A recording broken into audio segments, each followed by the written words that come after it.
Hi, this is Gary, Custom Reeds. I've got one goal for my business, and that's to make the best reeds possible. Everyone a keeper.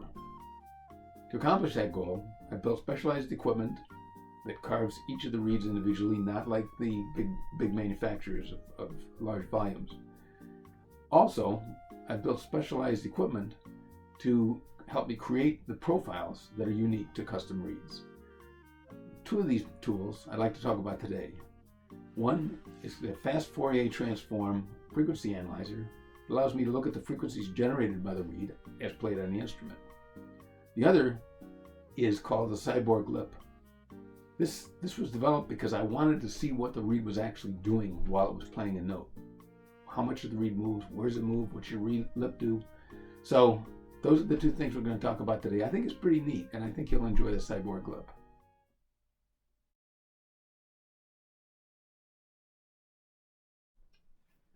As a background on this video, for people who don't play clarinet or saxophone, we're going to talk about harmonics.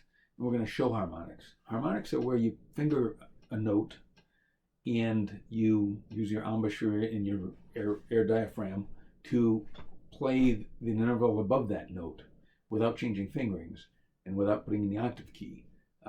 It's a technique that is really important to learn. Some music educators put a lot of faith in this, stock into it, and other ones don't spend much time on it. I believe it's very important, and it is certainly a critical aspect of designing a reed. The importance of harmonics and the ability of a reed to create these harmonics was stressed to me by Don Cantwell, who is a highly respected music educator.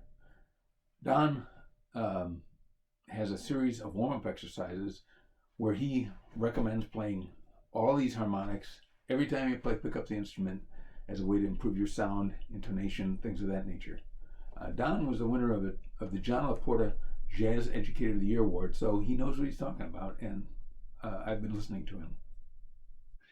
We're going to show today how you can play a note and get the harmonic of it, and then we're going to show what the spectrum analysis of those notes looks like, just as a background. And as well, we're going to use our Cyborg Lip to create those harmonics and actually watch the reed vibrate as we're doing it.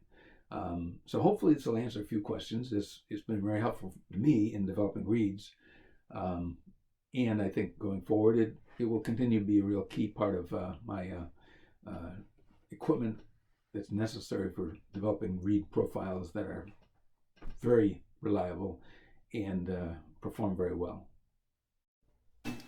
This is the Cyborg Lip, developed by Custom Reeds.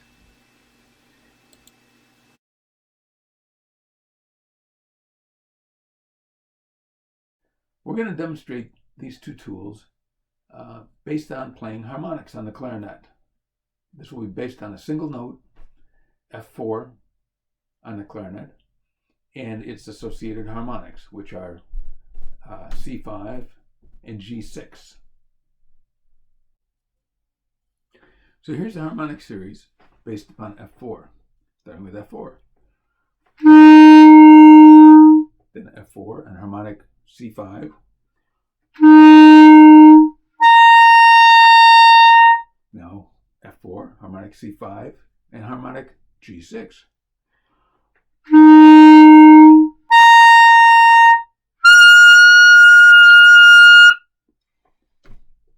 So that's it. This whole video is based upon those three notes.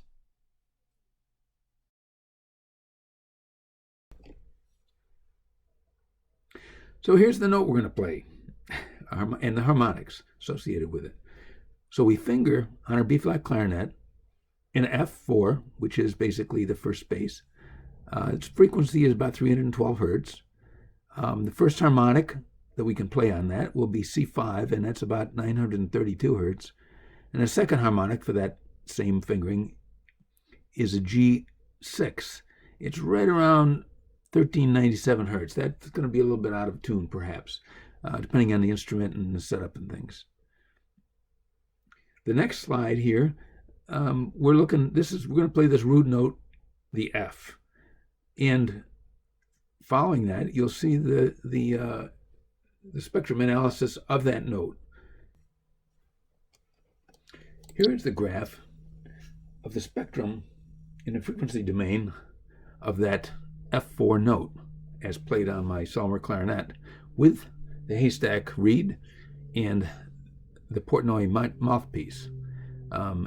As you can see, this is basically a fast Fourier transform that is generated by a little program called Signal Scope. It's not a bad little program. Across the bottom is the frequency in hertz, and that's cycles per second. And on the left side, the scale is basically in decibels, or the volume or magnitude of the sound.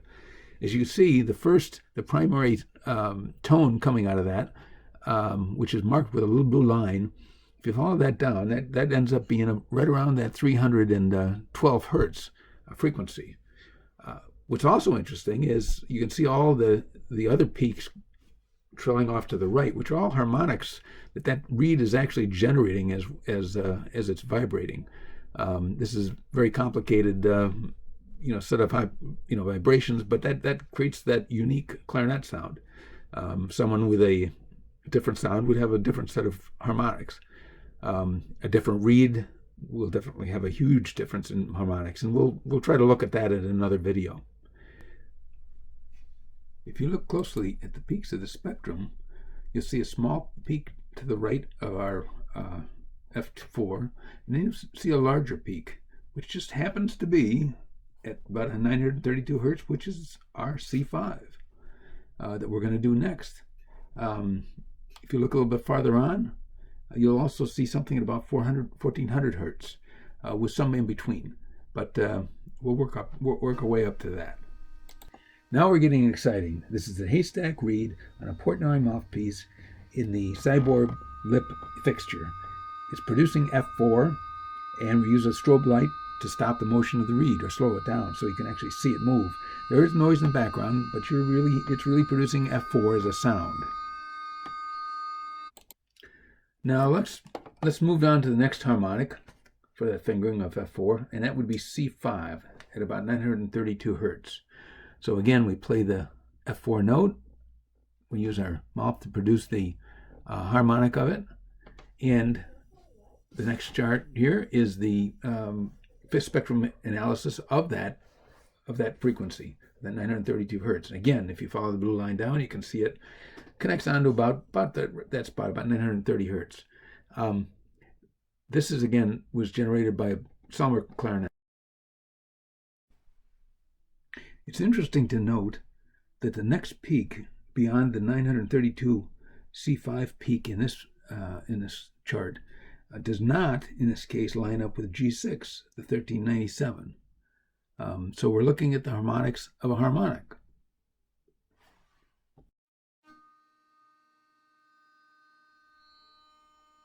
Here we see the Cyborg Lip producing F4, and it's going to transition to C5, and that's based upon me moving the dampening surface away from the reed.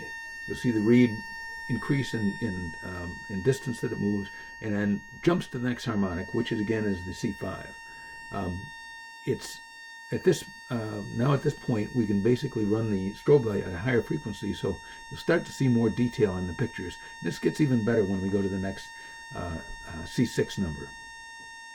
But if you look closely, you'll see the dampening part of the fixture that's touching the reed actually gets deformed, and I'm changing the frequency, though it's a little difficult to hear it, but you're changing the frequency based upon how tight that is. Just like you tighten your embouchure to get a higher pitch or a lower pitch, or a looser embouchure.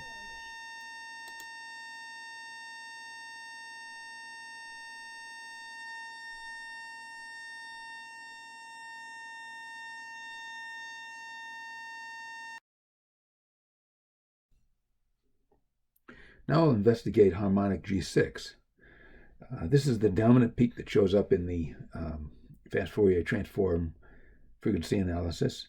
But again, you see the rest of the peaks going off to the right, indicating the harmonic content in the rest of that tone. However, you actually just hear it as 1397 hertz.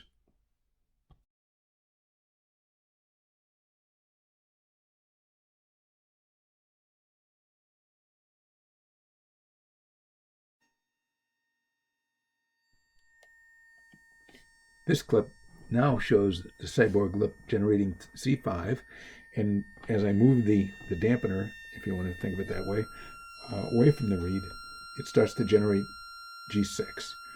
And now if you watch the motion of the reed, which is a lot easier to see because we're running a higher frequency, so I can run the strobe light a lot higher frequency. So you get a much better image, if you will. And if you watch this a little bit, you can see how the dampener, again, this is yellow curved piece that's touching the reed and simulates your lip, basically, how that is actually absorbing energy and allows it to change the amplitude, magnitude, and such of the reed's vibration. Strobe light was set to 1397 hertz for this clip. That means when the reed appears to stop, that it's actually vibrating at exactly 1397 hertz at that frequency. If it starts to move back and forth, it's either below or above that frequency as influenced by the damper. We've got one more clip coming up, and that basically is showing going from the F4 to the two different harmonics above it, basically all in one clip. And again, it's because the lip on a Cyborg Lip is basically dampening the frequencies, and you're basically doing what you're doing with your mouth, which is you allow the reed to get into that different mode of vibration, where it basically jumps, as you can see in these videos. So you can watch it one more time and see it jump from harmonic to harmonic. What's very interesting is that it is very different from the concept of using your jaw, tightening your jaw to make those notes come out. I think what the tightening of the jaw might do is tighten the lip across your teeth, which ends in less dampening, and you have got a little more control over allowing that reed to jump into the next mode of harmonic mode of vibration. So watch it again. Thanks.